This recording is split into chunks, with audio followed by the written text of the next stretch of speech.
అందరికీ నమస్కారం. తెలుగు కథల సంపుటికి స్వాగతం. నేను చెప్పే కథలు మీకు నచ్చినట్లయితే తప్పకుండా లైక్ చేసి, షేర్ చేసి, సబ్స్క్రైబ్ చేసుకోండి. చందమామ కథల్లో గంగులు భక్తి. ఒక పల్లెటూళ్ళలో గంగులు అని ఒక గారడివాడు ఉండేవాడు. వాడు ఏటా కొన్నాళ్ల పాటు గ్రామానికి వెళ్ళి రచ్చపట్టు చేరి గొంతెత్తి చమత్కారమైన మాటలు మాట్లాడేవాడు.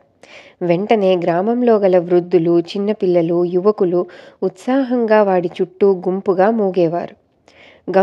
తన గురువు వద్ద నేర్చిన విద్యల్ని ఒక్కటి కూడా బీరకుపోకుండా ప్రతిచోట ప్రదర్శించేవాడు.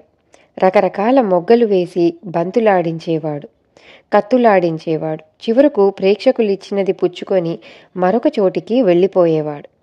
గారడి విద్యలో గంగులుని మించినవాడు లేడని అందరూ ఒప్పుకునేవారు. కానీ వాడి సంపాదన 2 పూటలా తిండికే చాలేది కాదు. వాడు అతి బీద స్థితిలో ఉండేవాడు. ఈ జీవితం ఇలా వెళితే ఈ ఇహలోకంలో సుఖపడలేదని విచారించును. చచ్చినాక ఆ లోకంలోనైనా దేవి అనుగ్రహం వల్ల సుఖం దొరికితే అదే చాలు అనుకునేవాడు గంగులు పుట్టి పెరిగిన గ్రామంలో ఒక దేవి ఆలయం ఉంది.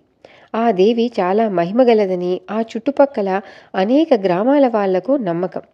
నవరాత్రులు జరిగితే అనేక గ్రామాల వాళ్ళు ఆ ఆలయానికి వచ్చి ఎంతో వైభవంగా ఉత్సవాలు చేసి ఎంతో డబ్బు ఖర్చు చేసేవారు.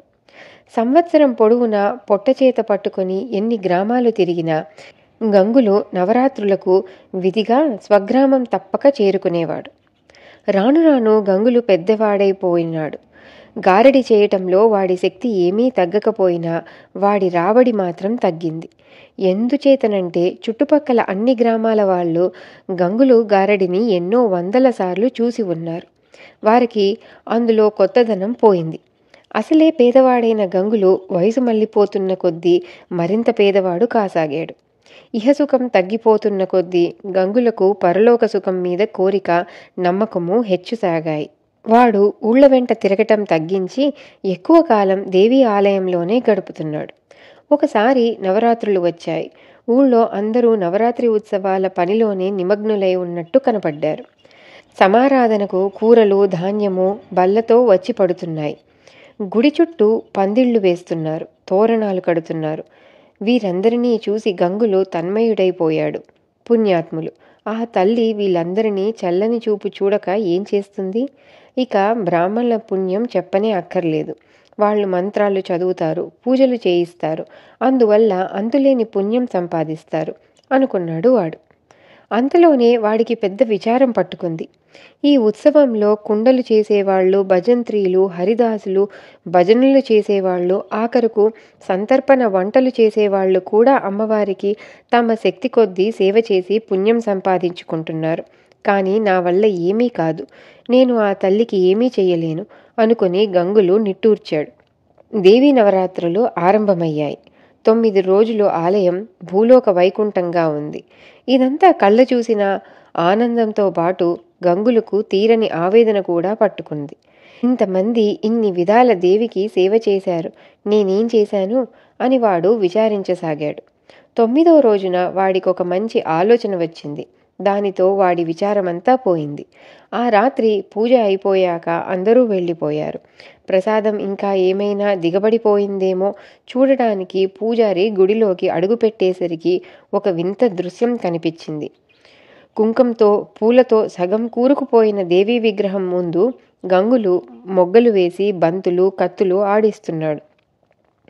పూజారి అప్పటికప్పుడే పరిగెత్తి ధర్మకర్త ఇంటికి పోయి ధర్మకర్తను లేపి, బాబూ, గంగులు చూడండి గుళ్ళో ఏం చేస్తున్నాడో అన్నాడు. ఏం చేస్తున్నాడు అని ధర్మకర్త ఆదురగా అడిగాడు. ఎంత అపచారం! గుళ్ళో విగ్రహం ఎదుట గారడి చేస్తున్నాడు. వాడికి నిజంగానే మతిపోయింది అన్నాడు పూజారి. నువ్వు వెళ్ళి శాస్త్రుల గారిని, అవధానుల గారిని పిలుచుకురా అని పూజారిని పంపేసి ధర్మకర్త నేరుగా గుడికి వెళ్ళాడు. ఆయన చప్పుడు చేయకుండా గుడి వాకిలి వద్దకు పోయి ఓరగా తెరిచిన తలుపు సందుల్లో నుంచి చూశాడు. ఆయన శరీరం ఒక్కసారి జలధరించింది. గుడి లోపల గంగులు నిద్రపోతున్న వాడిలాగా పడుకొని ఉన్నాడు. దేవి వాడి తలను తన ఒడిలో పెట్టుకొని ఒక చేత్తో విసనకర్ర తీసుకొని విసురుతూ రెండవ చేత తన చీర కొంగు పట్టుకొని గంగుల నుదుట మీద చెమట తుడుస్తున్నది. విగ్రహం ఉండవలసిన చోట విగ్రహం లేదు. వెంటనే ధర్మకర్త వాకిలి దగ్గర సాష్టాంగపడి పెద్ద గొంతుతో దేవీస్తవం చదవసాగాడు. ఇంతలో మరికొందరు బ్రాహ్మణులను వెంట పెట్టుకొని పూజారి గుడికి వచ్చాడు. ఆయన ధర్మకర్తను చూసి, ఏమిటి బాబు, ఏమిటిది అని అడిగాడు. ధర్మకర్త లేచాడు. అందరూ గుడిలోకి అడుగుపెట్టారు. విగ్రహం యథాస్థానంలో ఉంది. గంగులు నిశ్చింతగా నిద్రపోతున్నాడు. ధర్మకర్త తాను చూసిన దృశ్యం మిగిలిన వాళ్ళకి వర్ణించి చెప్పాడు. బ్రాహ్మణులు నమ్మలేదు. కానీ కుంకంతో దేవిపాదం గుర్తు స్పష్టంగా కనపడింది. విగ్రహానికి కట్టిన చీర చెంగు చెమటతో తడిసి ఉన్నది. మనమంతా దొంగ భక్తులు. ఈ గంగులొక్కడే దేవికి ముద్దు బిడ్డ అన్నాడు ధర్మకర్త. ఇది కథ. తిరిగి ఇంకో చందమామ కథతో మళ్ళీ కలుద్దాం. అంతవరకు సెలవు.